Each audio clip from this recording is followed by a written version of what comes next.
Hello everyone, pabalik ulit sa Octag TV. Meron pala ko ditong i-install na ceiling fan na may LED na siya. Yan mga boss, oh.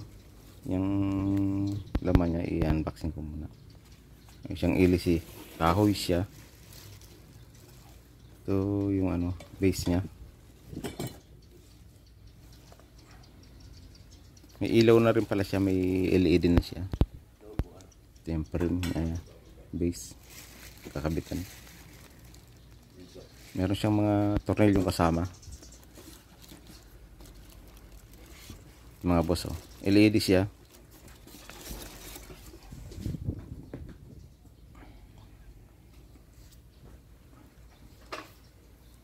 Ilabas ko muna dito sa karton mga boss. I-assemble ko muna mga boss. Ganyan lang, oh. Iyan ko lang, i-pass forward ko lang mga boss. Yung may design nasa labas kasi yung sa kabila nito may siya. Black lang ang kulay. Ganun lang. Maigpit lang dapat ang pagkakakabit. Ginamitan ko na dito mga boss kasi para mas mabilis. Kasi pagka screwdriver siya, tagal.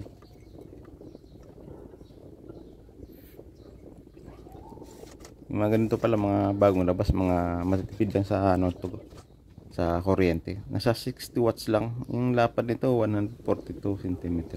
Yan, may ilaw na siya, may LED na siya. Yan, may magnet lang pala to. Naka-magnet lang. Dati hindi ko paano magano, yan pala. Nakadikit lang. Para pag nilagay mo dito, lalagyan ng tornilyo. Yan mga boss, oh. Tapat lang sa mga butas.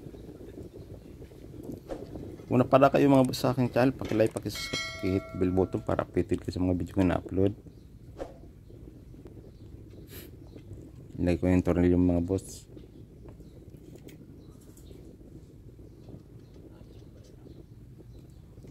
Nung isang araw pa para to pinapakabit sa akin dahil hindi ko rin may agad dahil may trabaho ako, may pumapasok ako sa trabaho. Kaya pasensya na boss sa ngayon ako nakapunta dito sa inyo.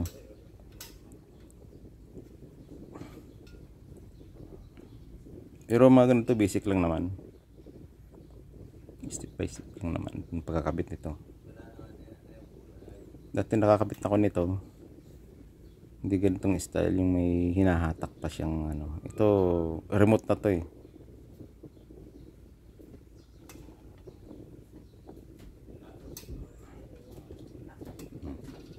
Ayan lang, LED lang ang lang. Tapos may naman yung kulay-kulay, doon lang din kakabit yung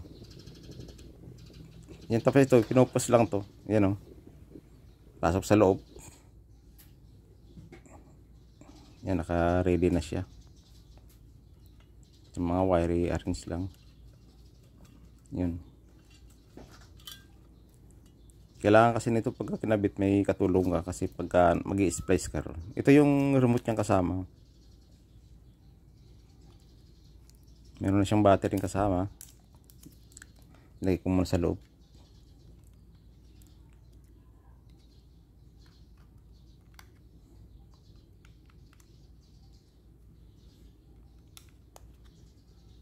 Yan, okay na. Walang infrared na katulad sa mga TV na ito ganyan lang siya. Matipid na rin para sa sa kuryente. 60 watts lang ang nito. Halos katapat lang din ng mga ginagamit nating electric fan. Yun, mayroon ditong Dynavolt na maliit na pero gagamitin ko is screwdriver, wood screw lang gamitin ko na matibay para kasi kahoy itong kisame dito mga boss. Dapat may kasama. Yan, tinulungan ako ng may-ari. Dapat dalawang ladder ang gagamitin sa mga ganito. Yan, may supporter kasi i-splice dito sa supply. Ganun lang. Ayun. Lagyan ko muna ng electrical tip to.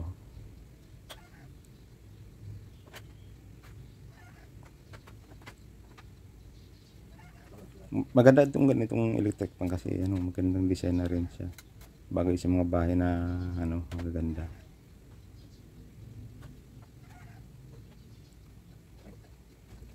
Yan na ano ko na, spice na, lalagyan ko na ng electrical tip. 4 na screwdriver lang din naman ang ano nito. Dapat may fit lang din. Yan, maganda na siya. Lang dito kabilaan 4. Yan, di ba po yung kasama kong lagay sa kabila.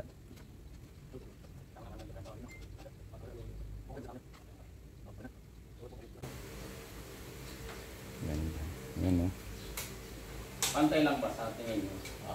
Mga ganito ang ikot nito pa kaliwa eh. Hindi katulad na ginagamit natin ng ordinaryong electric pan na ano, Matibay naman yan, no? kanan. Ito pakaliwa ang ikot ng mga ganito. Ano ba testing yan? Ito po yung ano? Ang bagay na bagay dito sa bahay nila, boss. Yun. Yan, may remote. May paano ka sa ano, may ari. Sila nag-operate. Yan. Yan o. Gumana na. Ilaw na. Gusto mong walang Hindi na kailangan ano, pumili ng LED light. ano na siya. Baka ang halaga noon, 3,000 pa eh.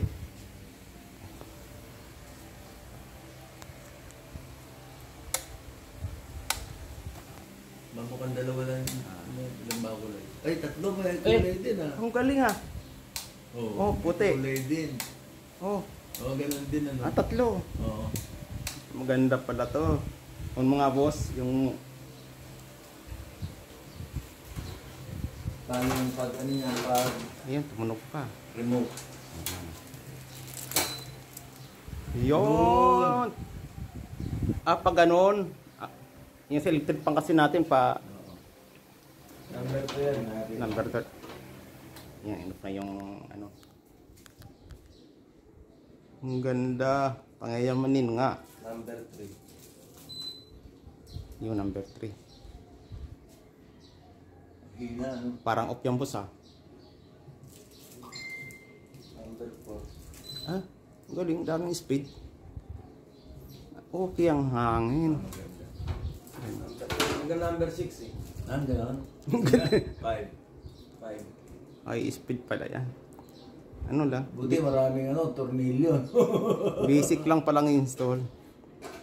Hindi katulad nung kinabit ko dati. Mahirap. Ang galing.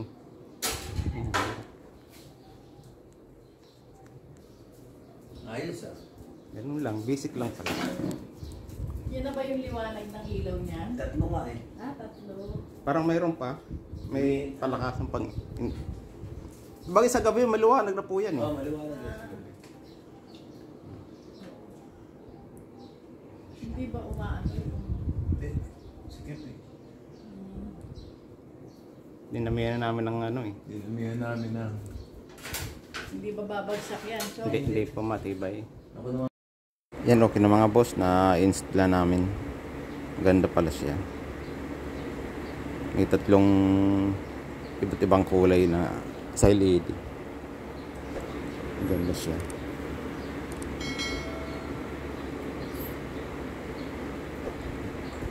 Hindi ko na kinabit yung Dynabot kasi sa ano yan. Para sa salamat sa panonood. Thank you for watching.